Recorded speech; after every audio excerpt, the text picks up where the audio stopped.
sleeping. Tonight we're going to be doing another special story.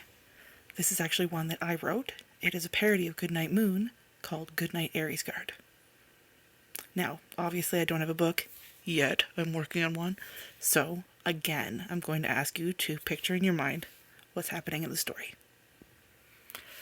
In the mostly imaginary shire of Ayresgarde, now the mostly real, there were some questionable crenellations, and a tray of chocolate squares, and a meme of Lord James lording everywhere.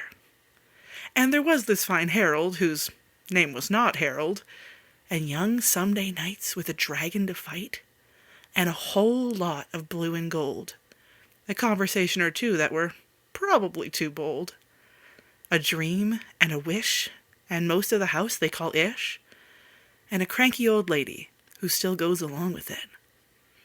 Goodnight, Ayresgarde. Goodnight, memes. Goodnight, Lord James, who was in all the memes. Goodnight, empty tray that held the chocolate squares. Goodnight, Harold, whether your name's Harold or not. Goodnight, someday nights, you have won this fight. Goodnight, puns and goodnight, fun. Goodnight, blue and gold, you will never get old. Goodnight, dream and goodnight, wish. Goodnight, last-minute officer reports. Goodnight, house-ish. And goodnight, old lady. Thanks for going along with all this. Goodnight, good friends, and goodnight, cares. Goodnight, very real shirelings everywhere. We'll see you tomorrow.